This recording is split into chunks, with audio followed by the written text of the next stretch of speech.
Welcome to the Council of Better Business Bureau's podcast, The Bistro, where we will discuss today's hottest consumer trends, predict the future with consumer experts, and learn how elite businesses and entrepreneurs continue to push the envelope in today's marketplace. Hello and welcome to The Bistro. Thank you for joining us for the Better Business Bureau. I'm your host, Elena Spinola. Innovation and new technology shape the world we live in today and keep us moving forward in the global landscape of the marketplace. Standing at the forefront of the innovation movement, from research and standards to educating policymakers and consumers, is the Consumer Technology Association. Here to speak with us today is President and CEO of CTA, Gary Shapiro. Gary, thank you so much for joining us here today on the Bistro podcast. Elaine, I am so honored to be here with the Better Business Bureau. Thank you so much. Well, we're really honored to have you. And Gary, if you wouldn't mind, could you share a little bit about your background and how long you've been in the technology industry? Well, I was just very lucky. I grew up in New York and went to law school at Georgetown. And while I was there, I needed jobs, which turned into a career working with the Consumer Technology Association, which was around long before me. It started actually in the 1920s as the Radio Manufacturers Association and went through a whole bunch of different transformations. We're best known for producing the world's largest business event, the largest innovation event called the CES, which is held every January in Las Vegas and attracts about 170,000 people from around the world. Wow. Well, listen, we know technology innovation is progressing at rapid rates. What are some of the latest trends in the consumer technology sector? Well, we have a very simple mission as an organization representing over 2,000 technology companies, American companies, and that is we want to make sure there is innovation and that we do it right as a nation, that innovation finds its own path to solve some of the most fundamental problems in the world. It's not only about entertainment, it's about education, healthcare, safety, so many things. So what we're seeing now in terms of the big trends is we are seeing a focus increasingly on what's called the Internet of Things, which are basically sensors, which are really low cost, which are being embedded all around us that allow us to live better lives. And what we do as an organization is we not only advocate for that in public policy, we communicate, we do forecasting of trends, and we focus on things which will make a difference. We don't seek any government funding for ourselves. We're one of the few associations in Washington that do not do that on behalf of an industry. We just believe in intense competition because our members are so competitive, and the results have borne us out. If you look at the history of technology is the history of lower prices and better quality every year. We are about the most deflationary industry that could ever exist. Interesting. You mentioned the members. Just let's go back real quick. For anyone who isn't familiar, what exactly does the Consumer Technology Association strive to do for its members, the technology industry, and for consumers? Well, to innovate, we need certain basic ingredients. And the United States is the world's best today at innovation. And part of our job is to make sure we stay number one. So we advocate for policies that make a difference. So we want a highly educated workforce, for example, with the skills that are needed for tomorrow, not from yesterday. So we're advocating for training people in things that are for the technologies of the future. We're not out there training new bank tellers or travel agents or switchboard operators or things like that. We're saying, look, you should be able to do data analytics or software programming or write code or fix self-driving cars or things like that. These are the jobs, or become a drone operator or a robotics creator. There are jobs which are rapidly be creating, and frankly, there's a lot of jobs which are unfilled today in our industry. So we also advocate for getting the world's best and brightest people. As recently as last week, I continue to debate policymakers which say, you know what, we should only educate Americans. Well, the U.S. has succeeded because we're the most diverse country in the world. We attract the smartest, most ambitious people from around the world, and that is part of our secret sauce. It's not only getting the smartest, but our diversity actually allows people to disagree with each other in a pleasant way. We're actually really good at it despite cable news.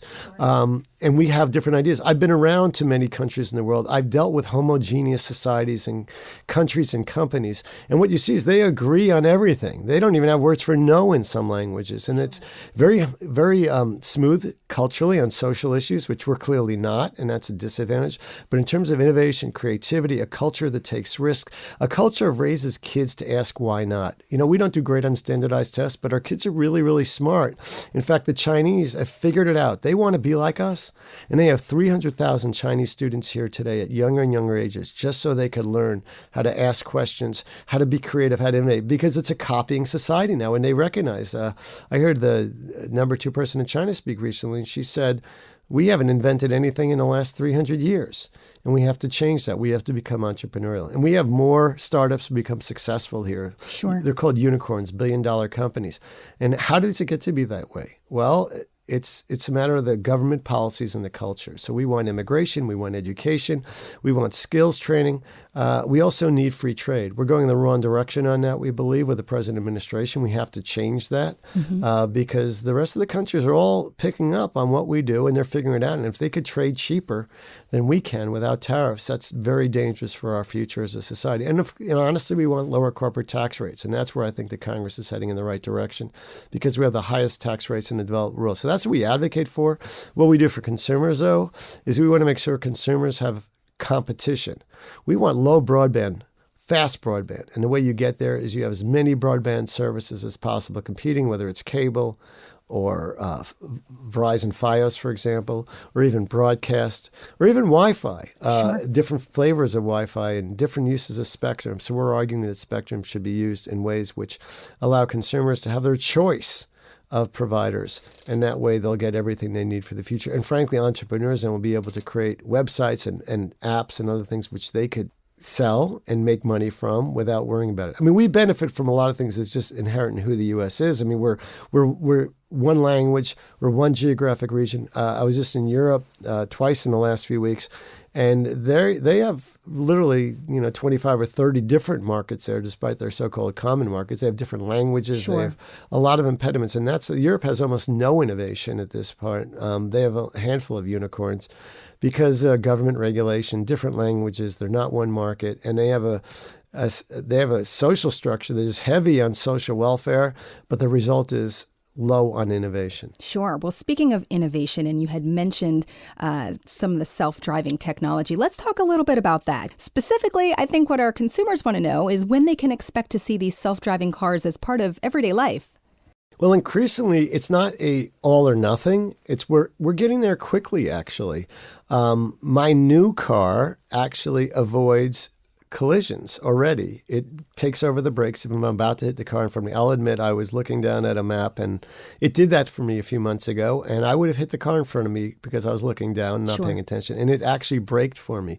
So we're already seeing that in some of the newer models of cars, and you're seeing features that are kind of like just steps, baby steps to get there, like a car will vibrate, for example, or do something to let you know you've crossed your lane.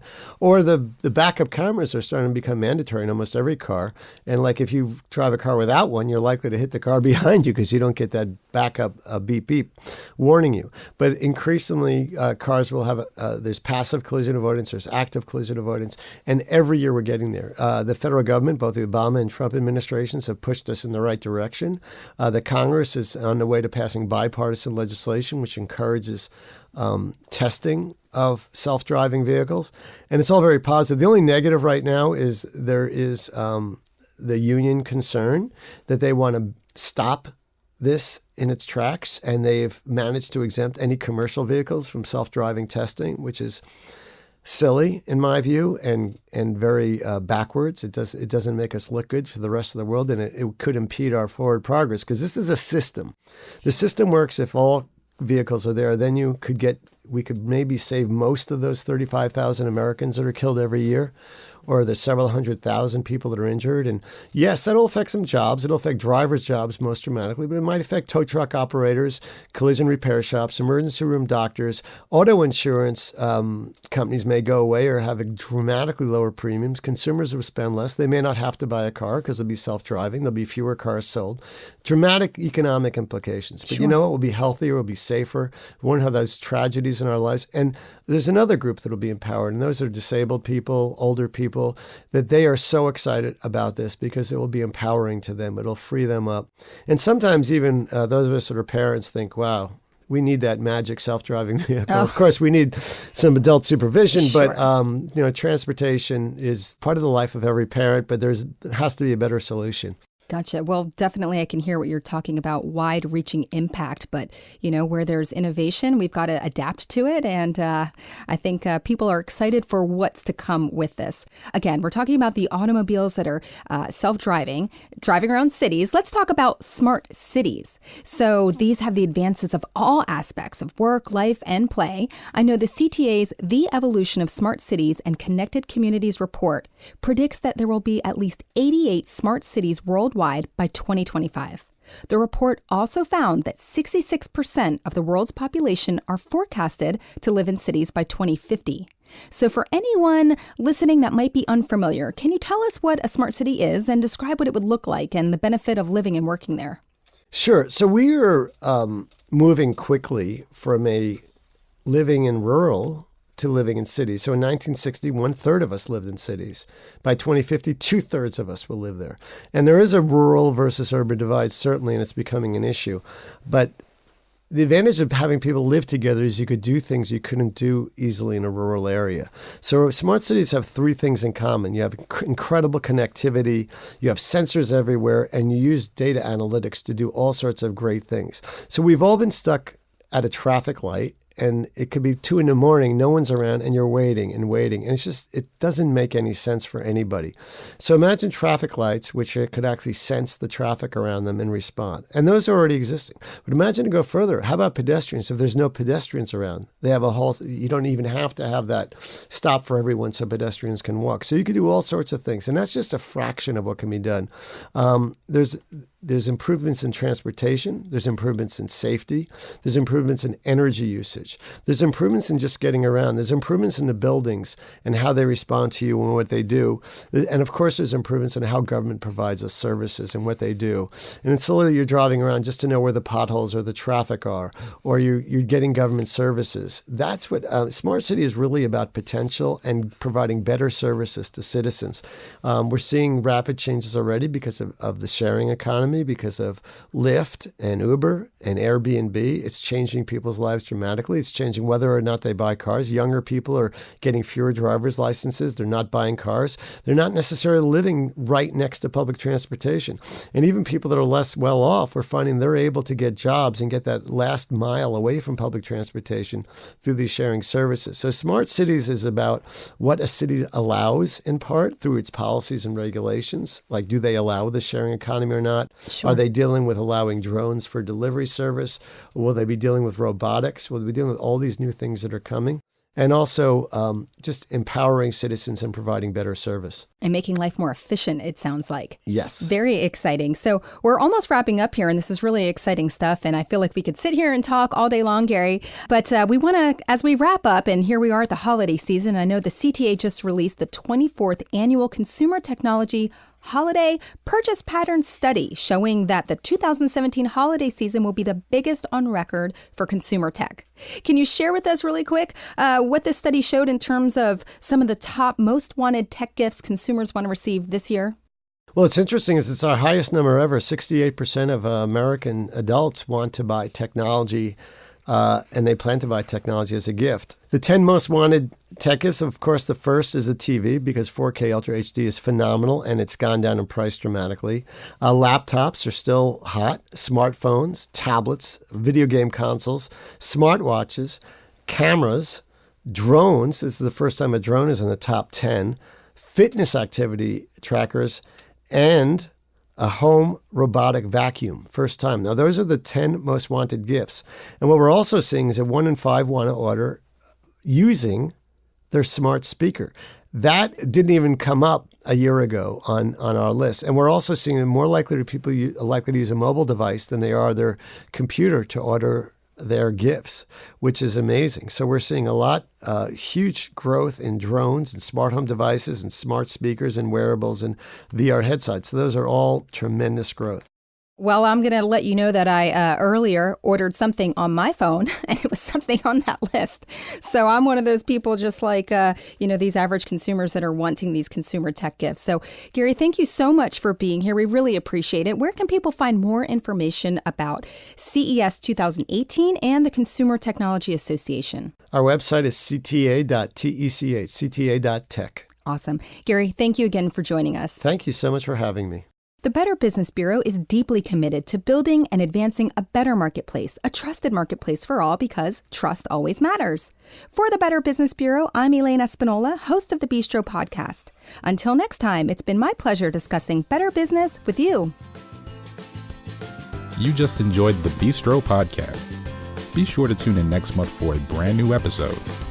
To learn more about our other shows, visit betterbusiness.blueberry.com. That's betterbusiness.blueberry.com and subscribe. The thoughts and opinions expressed on this podcast are the views and opinions of the guests, not those of the Better Business Bureau, Council of Better Business Bureau, or program affiliates. This podcast is for information and educational purposes only and is copyrighted with all rights reserved. This podcast is protected by Blueberry's Terms of Service.